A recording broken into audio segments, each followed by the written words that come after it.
आखिर ये कौन सा क्वालिटी टेस्ट है जो पूरा करने के बाद इसरो को एक बड़ी सक्सेस मिली है? क्या होते हैं क्रायोजेनिक इंजन? क्या है ये C-20 जो भारत को एक एलीट ग्रुप ऑफ कंट्रीज में डालता है? और कैसे इसरो एक सक्सेसफुल इग्निशन टेस्ट करने के बाद भारत का जो स्पेस मिशन है गगनयान, उसके लिए इस इंजन को यूज करने को लेकर और आश्वस्त हो चुका है? क्या है ये पूरी कहानी? क्या है ये इसरो का नया टेस्ट जिसके पास करने के बाद एक बड़ी न्यूज बन रही है? आइए जानते हैं क्रायोजेनिक्स क्या होता है, क्या ये इंजन है, क्या ये टेक्नोलॉजी है और क्यों ये इसरो के लिए बहुत इंपॉर्टेंट है। Welcome to only IAS. सबसे पहले समझिए हुआ क्या कि इसरो का एक C-20 क्रायोजेनिक इंजन है, उसका एक टेस्ट होना था जो टेस्ट सक्सेसफुली सी लेवल पे कर लिया गया। यानी इस टेस्ट में महेंद्रगिरी, यानी जो तमिलनाडु में एक जगह है, यहां पर इस इंजन का एक क्रायोजेनिक टेस्ट होना था, इग्निशन का और नोजल का, ताकि नोजल खराब ना हो जाए, दिक्कतें ना आए उसको लेकर। और वो टेस्ट इन्होंने सक्सेसफुली पास कर लिया है। और ये टेस्ट इसलिए इंपॉर्टेंट था कि जो क्रायोजेनिक्स हैं उसके रिगार्डिंग पहले आप इंफॉर्मेशन गैदर कर लें, फिर आप इसको डिस्कस करते हैं क्या ये कहानी है। देखिए, एक होता है नॉर्मल टेम्परेचर, आप 10 डिग्री 20 डिग्री सेल्सियस की बात करते हो। क्रायोजेनिक मतलब ये होता है एक्सट्रीमली लो टेम्परेचर, यानी आप -150 डिग्री सेल्सियस से कम टेम्परेचर की बात कर रहे हो। -150 से लेके आप -200 डिग्री सेल्सियस का जो टेम्परेचर होता है, which is ultra low level temperature. अब मान लो भारत से कोई स्पेस स्टेशन अंतरिक्ष जा रहा है, कोई स्पेस क्राफ्ट अंतरिक्ष जा रहा है, तो वहां टेम्परेचर क्या मिलेगा उनको? वहां -150 डिग्री सेल्सियस, -200 डिग्री सेल्सियस तक तापमान गिर जाता है। उस सिनेरियो में जब कोई स्पेस क्राफ्ट वहां जा रहा है या कोई रॉकेट वहां जा रहा है, तो उसका इंजन ऑपरेट कैसे करेगा? इंजन को उतनी हाइट तक ले जाने के लिए आपको प्रपल्शन के लिए उसको उसको जो फ्यूल जलता है, जो उसको अंतरिक्ष में लेके जाता है, जो उसके लिए एनर्जी क्रिएट करता है, वो कैसा आप उसके लिए फ्यूल इस्तेमाल करोगे? क्या उस फ्यूल का आप इस्तेमाल उतने लो टेम्परेचर पे कर पाओगे?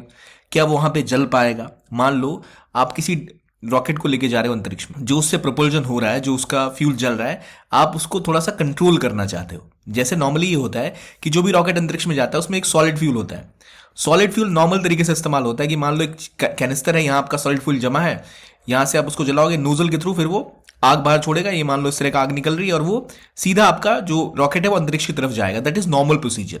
मगर आप उसको कंट्रोल नहीं कर सकते। कंट्रोल करने के लिए आपको लिक्विड फ्यूल का इस्तेमाल करना पड़ता है। लिक्विड हाइड्रोजन का इस्तेमाल करो और साथ में आप एक ऑक्सीडाइजर भी रखते हो ताकि आप उसको ले जा सको अंतरिक्ष में, ताकि आप नोजल के थ्रू और वॉल्व लगा के कंट्रोल कर पाओ कि कितना फ्यूल जा रहा है, कितना फ्यूल जल रहा है। अगर आप उसको रीस्टार्ट भी करना चाहो तो कर पाओ। तो इसीलिए क्रायोजेनिक इंजन जो अल्ट्रा लो टेम्परेचर पे यूज होते हैं, उनका इस्तेमाल किया जाता है स्पेसशिप्स को ले जाने में, रॉकेट लॉन्चेस में। और भारत ने सक्सेसफुली क्रायोजेनिक इंजन पहले डेवलप कर लिया है। अब यह है LVM-3 क्रायोजेनिक इंजन, जिसका इस्तेमाल किया जाएगा गगनयान मिशन के लिए। अब गगनयान मिशन में भारत के एस्ट्रोनॉट्स जो है वो अंतरिक्ष में जाएंगे, इसलिए बहुत ज्यादा क्रिटिकल वो एक मिशन है। इस मिशन के लिए इंजन की कैपेबिलिटी ऑलरेडी टेस्ट हो चुकी है, कई बार इसको भेजा जा चुका है। लेकिन यहां पर यह चेक करना था कि अगर इसको रीस्टार्ट करना पड़े, रीइग्नाइट करना पड़े, तो क्या ये ऑपरेशनल हो पाएगा या नहीं। तो इसके मल्टी एलिमेंट इग्नाइटर को टेस्ट किया गया और खासतौर पे ये सी लेवल पे किया गया है। यानी इसरो ये चेक कर रहा था कि इनका C-20 जो क्रायोजेनिक इंजन है, इसमें क्योंकि मल्टीपल एलिमेंट्स चलते हैं, इसका एक स्पेशल इग्निशन सिस्टम है, रीस्टार्ट करने वाला प्रोसीजर। तो उसको आप सी लेवल यानी धरती के तापमान में ही आप उसको चेक कर रहे हो। तो होता यह है कि जो नोजल है, जिससे आप मान लो ये नोजल है, इस नोजल के ऊपर बहुत ज्यादा प्रेशर पड़ता है, तो ये मेल फंक्शन कर सकता था। लेकिन वो सक्सेसफुली पूरा करने की वजह से इसको एक बड़ी सक्सेस माना जा रहा है। ये जो टेस्ट था, इसमें मल्टी एलिमेंट इग्नाइटर लगाया गया था, वाटर इंजेक्शन सिस्टम का इस्तेमाल किया गया था, ताकि क्लियरली वो टेस्ट कर पाए जो नोजल एरिया है वो अगर स्ट्रेस के अंदर आएगा, दबाव में आएगा, तो क्या वो फेल तो नहीं कर पाएगा। इंजन रीस्टार्ट कैपेबिलिटी कितनी है वो भी टेस्ट की गई और ये सब सक्सेसफुल हो पाया। तो क्रायोजेनिक इंजन असल में जो क्रायोजेनिक स्टेज है उस पर काम करती है। तो यहां पर ये टेस्टिंग हो गई, ये हो गई।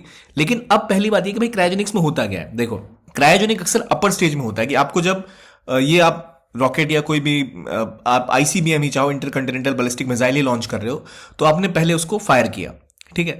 तो इसमें एक स्टेज आती है नॉर्मली जहां पर आप इस्तेमाल करते हो लिक्विड फ्यूल का। लिक्विड हाइड्रोजन हो गया या लिक्विड ऑक्सीजन हो गया, उसको आप इस्तेमाल करते हो अपने लिए एनर्जी जनरेट करने के लिए।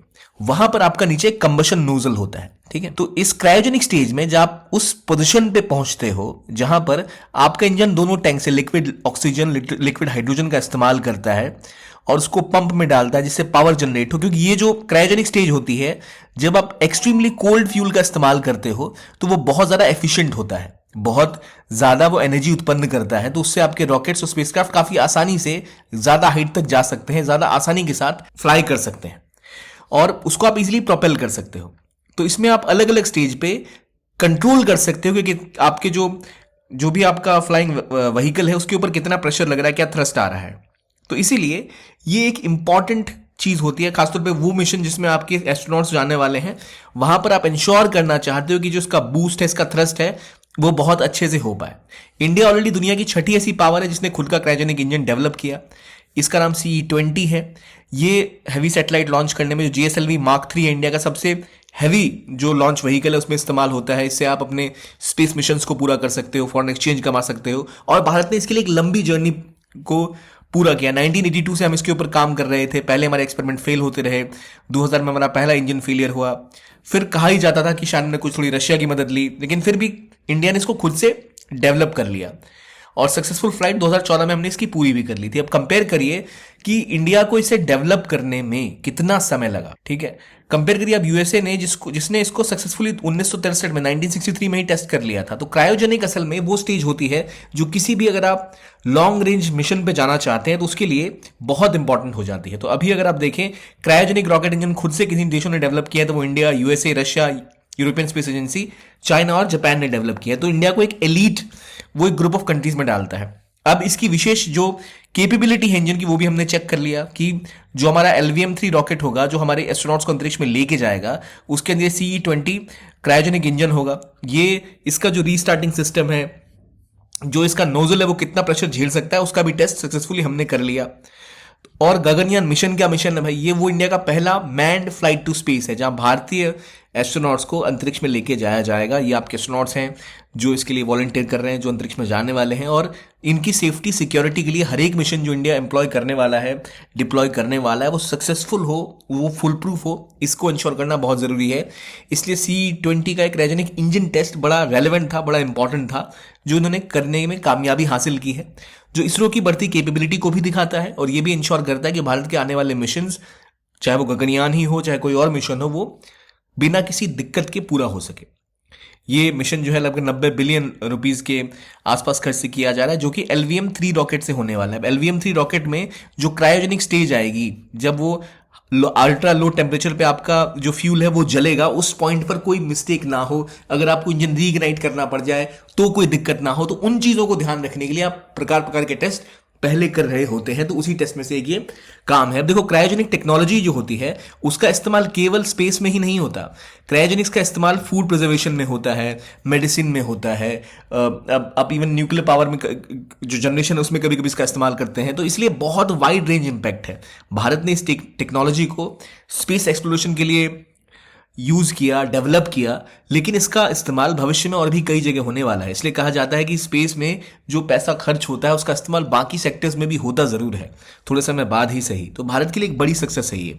तो पहली बात जो आपको यहां से पता होना चाहिए कि जो गगनयान मिशन है उसके लिए कौन सा रॉकेट यूज किया जाएगा, LVM-3 रॉकेट। जो क्रायोजेनिक इंजन है वो क्या होता है, क्रायोजेनिक टेक्नोलॉजी क्या होती है, इसका क्या रोल होता है, ये हमें पता लग गया है। इनको ट्रेन कहाँ किया जा रहा है, तो इस जो रशियन स्पेस एजेंसी है वो ट्रेन कर रही है, इनको इसरो से भी ट्रेन किया जा रहा है, स्पेसएक्स के साथ भी कुछ कोलैबोरेशन की जा रही है। प्लस ये टेस्ट अभी जो हाल में हुआ है वो वैक्यूम चेंबर के बाहर हुआ था, यानी नॉर्मल टेम्परेचर में आप इसको बाहर की तरफ आपने इसका टेस्ट किया है। हाई एल्टीट्यूड टेस्ट भी इसको कह सकते हैं, जिससे कि टेस्टिंग प्रोसीजर है, जो नोजल प्रोटेक्शन सिस्टम है उसको टेस्ट किया गया, रीग्निशन को टेस्ट किया गया। ये टेस्टिंग भी कंप्लीट हो चुकी है और ये अब ऑब्वियसली इंडिया के लिए एक बड़ी सफलता है कि बार बार हमने इसको सक्सेसफुली कर पाया। अभी तक किन किन देशों के पास क्रायोजेनिक टेक्नोलॉजी है, कैसे डेवलप की गई, ये हमने समझ लिया। बाकी अगर आप यूपीसी की तैयारी कर रहे हैं तो आपके लिए इंपॉर्टेंट इन्फॉर्मेशन है कि मान लो आप प्रिपेयर कर रहे हो और आपने सेल्फ स्टडी पे फोकस किया हुआ, तो ये बहुत इंपॉर्टेंट है कि आप टेस्ट बार बार लें। आप टेस्ट लें, अपने आप को जज करें कि आपकी क्या गलतियां हैं, और अगर आपकी गलतियां बार बार हो रही हैं तो अगर आपको वहाँ रिक्वायरमेंट है मदद की तो आपको बेहतर मेंटोरिंग मिल जाए। तो उस मेंटोरशिप प्रोग्राम टेस्ट सीरीज को लेकर PWOnlyIAS का सृजन प्रोग्राम लॉन्च हो चुका है, जो एक ऐसा प्रोग्राम है जिसमें ऑलरेडी इस साल भी कई लोग मेंस में क्वालिफाई हुए जो इन्होंने सृजन का एनरोल किया था। इसके अंदर आपको यूपीएससी प्रीलिम्स और मेंस की टेस्ट सीरीज मिलती है, मेंटोरशिप का प्रोग्राम प्रोवाइड किया जाता है। ये इंग्लिश और हिंदी दोनों भाषाओं में उपलब्ध है, ऑनलाइन ऑफलाइन दोनों आप इसमें एनरोल कर सकते हो। 11,800 रुपये से कोर्स स्टार्ट हो रहे हैं, जो वीडियो का डिस्क्रिप्शन है उसके नीचे आपको लिंक मिल जाएगा जहां से आप उसके बारे में डिटेल में जान सकते हैं, फोन नंबर्स पे कॉल कर सकते हैं। इनके अंदर आपको मिलता क्या है, आपको डेली एमसीक्यू और मेंस के प्रैक्टिस क्वेश्चंस मिलेंगे, सेक्शनल और फुल लेंथ टेस्ट दिए जाएंगे, एक पर्सनलाइज मेंटरशिप आपको प्रोवाइड की जाएगी, आप वीकली टेस्ट की प्रैक्टिस करोगे, फुल लेंथ टेस्ट की डिस्कशंस भी होती हैं। तो आप पूरी तरह से तैयार हो जाओगे जो आप पढ़ रहे हो, अपने आप को टेस्ट करके कि किस लेवल पे आप प्रिपेयर कर रहे हो और क्या कमियां हैं। और अगर आपको सपोर्ट चाहिए, हेल्प चाहिए, तो वो आप मेंटरशिप प्रोग्राम के थ्रू उसका भी फायदा उठा सकते हो। तो ये सब आपको मिलेगा इस सृजन प्रोग्राम के अंतर्गत। अगर आप इंटरेस्टेड हैं तो आप अभी हमारे वीडियो के डिस्क्रिप्शन बॉक्स में जाके लिंक पे क्लिक करके यहाँ तक पहुंच सकते हैं, वरना ये फोन नंबर आपको दिख रहा है 8045 4x846, इसको आप जाके यहां से भी आप डिटेल ले सकते हैं। इस वीडियो के लिए इतना ही। देखने के लिए बहुत बहुत धन्यवाद। Keep on watching only IAS and have a nice day.